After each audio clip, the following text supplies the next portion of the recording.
Private policing isn't a fantasy. Many people recoil from the idea of policing being done by private, for-profit enterprise. They imagine that such companies, in their attempt to maximize profit, would be even more abusive than government police.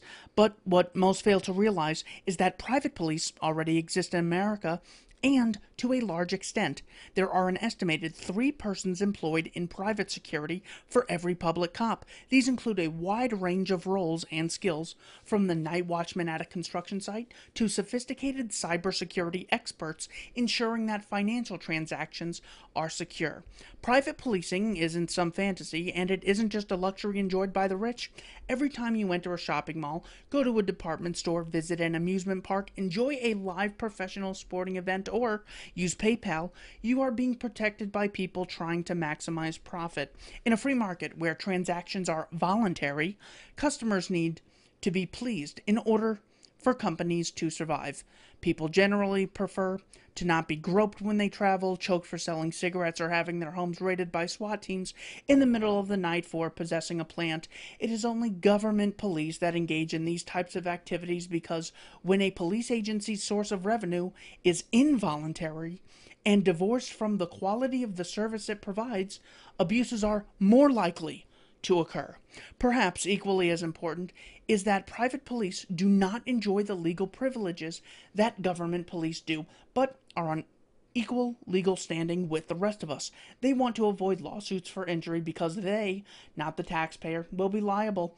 Unlike government police, they do not enjoy the benefit of a friendly prosecutor who will do all that is politically feasible to avoid getting them indicted.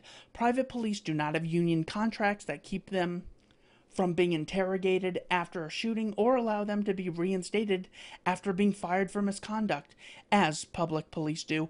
Indeed, it is quite amazing that anyone believes government police, who investigate themselves when their citizen complains against them, will hold themselves accountable.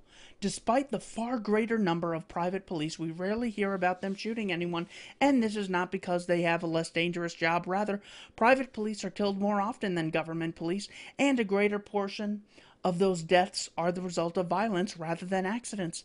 This is only to be expected when one is in the business of protecting persons and private property, and must do so in a satisfactory way or be fired. Government police holds no such obligation. The U.S. Supreme Court opined in Warren v. District of Columbia, 1981, that police owe no specific duty to protect citizens. Thus, it should not be hard to imagine how private police would be far more accountable and far less prone to violence than government police. All one has to do is look around. One of the important fallacies to keep in mind when discussing private security is unobtainable perfection. When the arguments for and against courses of actions are assessed, it is important to remember that the choice has to be made from the available alternatives. All of them might be criticized for their imperfections, as might the status quo. So the idea that, well, what if there's a security guard in a private security organization and he's just corrupt and he just doesn't care about protecting people? Well, the same thing happens with government police. There aren't lazy, immoral cops. Well, what if someone's rights aren't protected?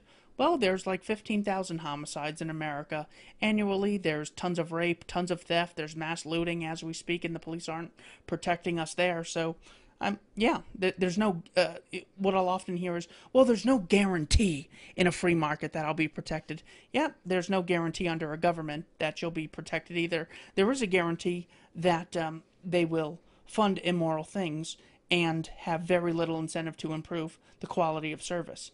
And there's a guarantee now that they'll steal trillions annually. Unless one of the options is perfect, the imperfections of the others are insufficient grounds for rejection. The fallacy of unobtainable perfection is committed when a lack of perfection is urged as a basis for rejection, even though none of the alternatives is perfect either. Here is a great paper by a gentleman named Corey A. DeAngelis, Policy Choice, Feasible Policy Options for a Safer and Freer Society, for anyone interested in alternatives to coercively funded, monopolized, government-provided socialist policing. He goes through many reasons we should not be satisfied with the way things currently are. And, well, one might say, what we need is more training, or we need to have a different president who will change the police. Well, it's very unlikely that that will happen because the main difference between public and private is when something is run by the state, you don't have the ability to opt out of funding it. So if they provide a really good service, you have to pay them. If they don't, well, they usually get more money because they say, well, we've been so underfunded. Yeah, you can't really blame us for anything bad. He has ideas like private subscription-based patrol, or you could just have volunteers, or maybe rights maintenance organizations could provide legal services and patrol. David Friedman mentions that what you could do, and what was done in the past, is people who had their rights violated, someone initiated aggression against their person or property, they could sell that claim to an organization, and that organization could sue on their behalf. This creates a disincentive for criminals and people who've been stolen from. It's so costly to go through the horrific government court system that people just don't prosecute when they have the right to. He goes through, issues. He goes through the history of private police. He mentions things like free riders. So someone might say, well, there will be free riders who don't chip in. The existence of a government does not stop free riders from occurring. It makes sure that there are definitely free riders, because not everyone pays taxes or pays in the same amount. Or they'll say, well, yeah, but what if someone is just not protected? As we said previously, this is something that also happens with government police. People will also say things like, well, what if there's different agencies and we have one agency that disagrees with the other private security agency? They're just going to go to war and shoot it out. What that criticism forgets is that violence is extremely costly. So companies have a big incentive to not go to war with one another and to not shoot it out. And also, talk about unobtainable perfection. That applies 50-fold to government. Do governments ever go to war with one another? Is there ever violence between governments? Come on, that's ridiculous. And also, when something is private, in order to make the most amount of money, it's not about just finding the billionaires and providing the 400 billionaires in the world with security. It's about making a product or service that tons and tons of people want to increase the likelihood you'll have sales. Now, this is a money, profit, possible approach to police. The main problem with police is they claim to have extra rights no other group has because politicians granted it to them. This is completely illegitimate. That's why all organizations need to be voluntarily funded, and no one needs to be seen as having any more rights than anyone else, even if Barack Obama or Donald Trump says, no, I said it's okay. You could kidnap people for not chipping in for the welfare state or the warfare state or the schooling system. Mr. DeAngelis mentions here, government actors are also rationally self-interested individuals.